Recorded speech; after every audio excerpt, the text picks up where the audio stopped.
Greetings to the Super Memory for Schools program. My name is Dintin Ma Yuin. I'm in charge of geography from Hoi Tung Tan Secondary School, Tanbin District. Today I will accompany you in the 8th grade geography program. Lesson 1, Geographical Location, Topography, and Asian Minerals. In this lesson, we will learn about two main contents. The first is the geographical positions and the size of the continent. The second is the topographic features of the continent. Now let's learn about Asia together.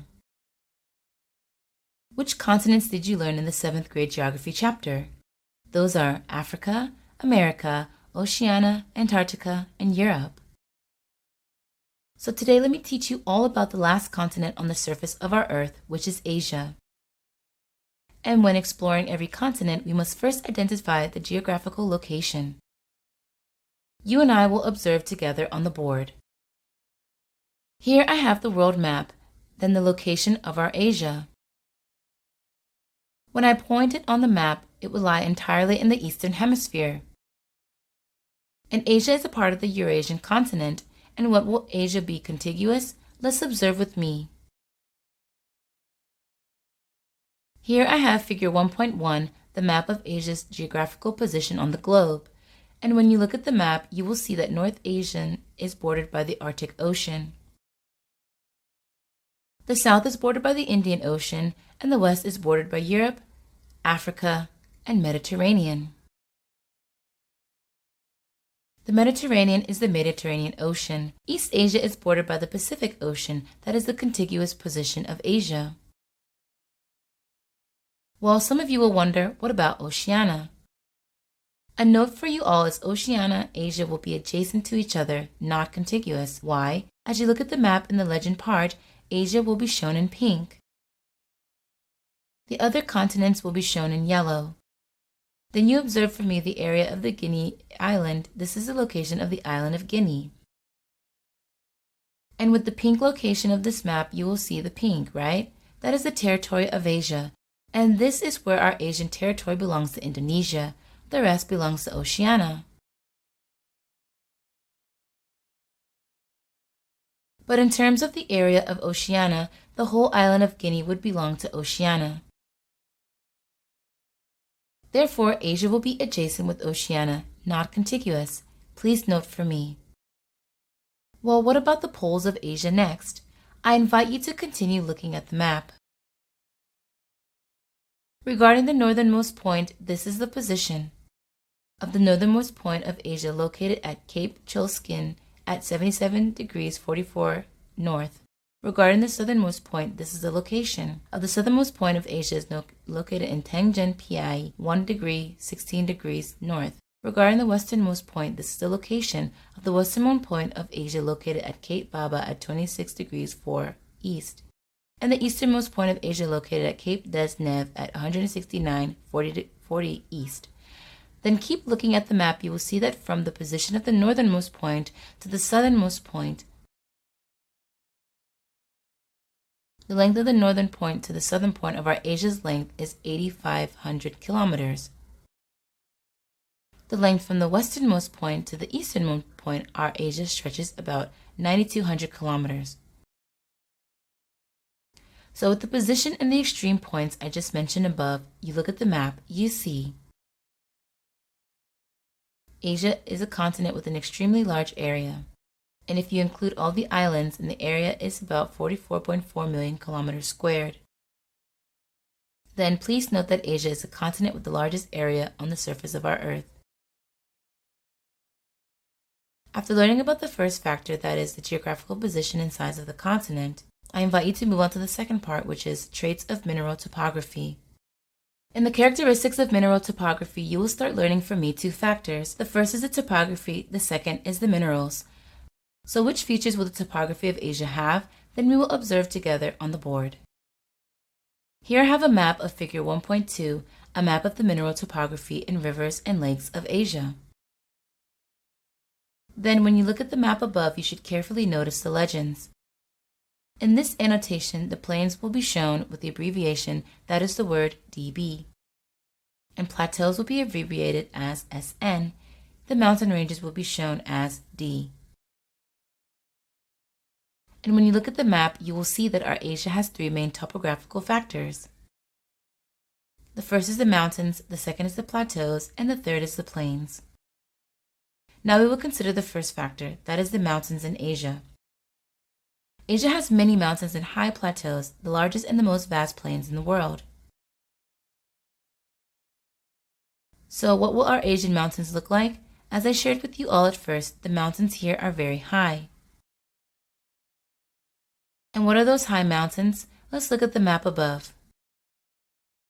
I can show you the mountain ranges here, which are the Stenovoy Range, the second is the Lapnoy Range, next is the Higen Range, followed by Sayan Range, Altai Range, Tian Shan Range, Hindu Kush Range, Zongnang Range, Kunlun Range, and the very famous mountain range that is the Himalaya.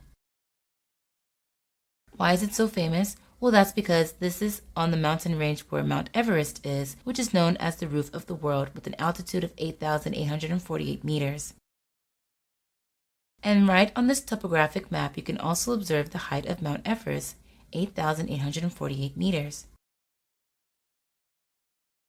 What is the next trait of mountains in Asia? The mountains in Asia will have two main directions. The first direction is from north to south or near north-south. The second direction is east to west or near east-west. So what mountain ranges will be north-south or near north-south?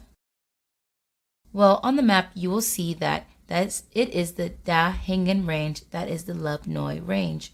And which mountain ranges will be east-west or near east-west? She invites you to observe here. Here we have ranges Hindu Kush, Tian Shan, Zongnang, Kunlun, Himalayas. And one more trait when you look on the map, where we will see almost all the high mountain ranges in Asia concentrated in the center of the continent. Therefore, the topography of Asia is divided very complicated.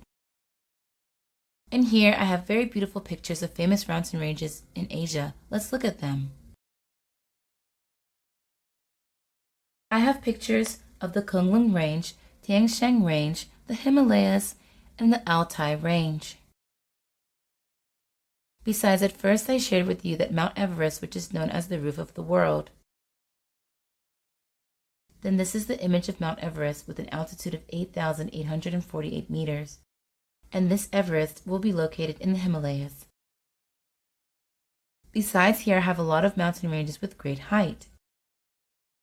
You can see on the map I have the Siliguri Range in Nepal with its peak here as high as 8,167 meters. Or Mount Nanga Parbat in Pakistan with a height of 8,126 meters. And you have Mount Jo Oyu in China and Nepal with a height of 8,201 meters. Mount Kanchenjunga in Nepal and India with a height of 8,586 meters. Another trait of mountains in Asia, when I share with the pictures on the board, what will you see? Well, what's on these mountain peaks? All of them are covered by glaciers all year round, which is a characteristic of the mountains of Asia. After learning about the topographical traits of Asia, I invite you to come to the second part.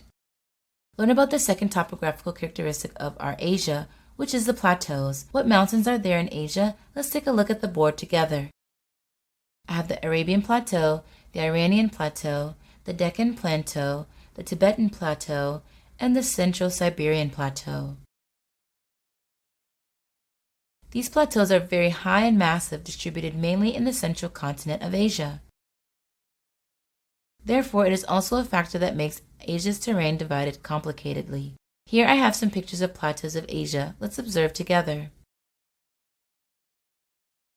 The Central Siberian Plateau, the Tibetan Plateau, the Arabian Plateau, the Iran Plateau.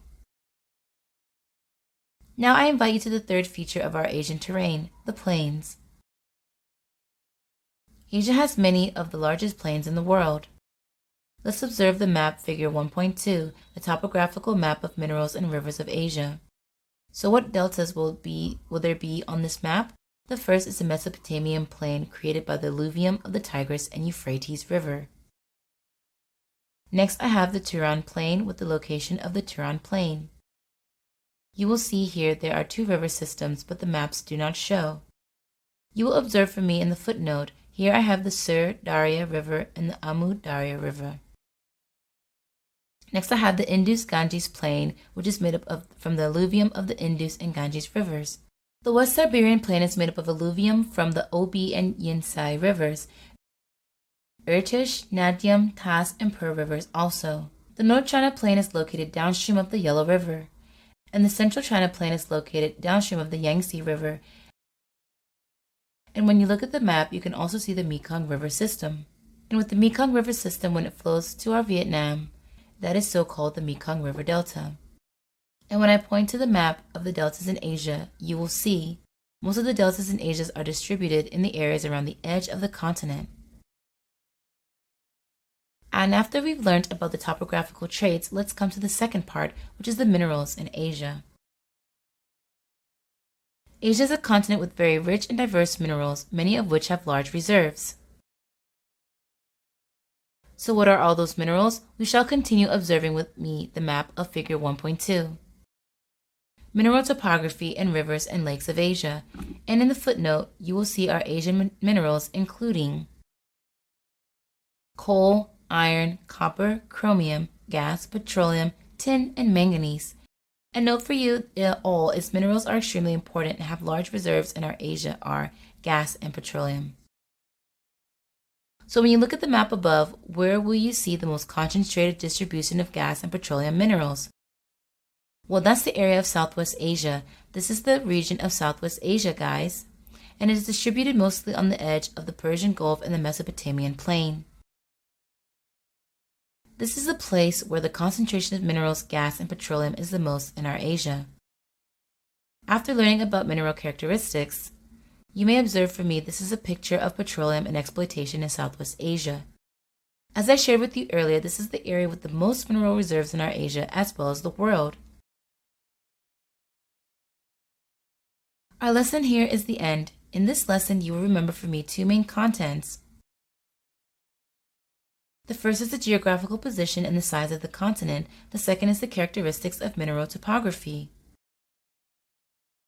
I wish you all a very happy and useful lecture. See you all in the next Super Memory for Schools program. Goodbye for now.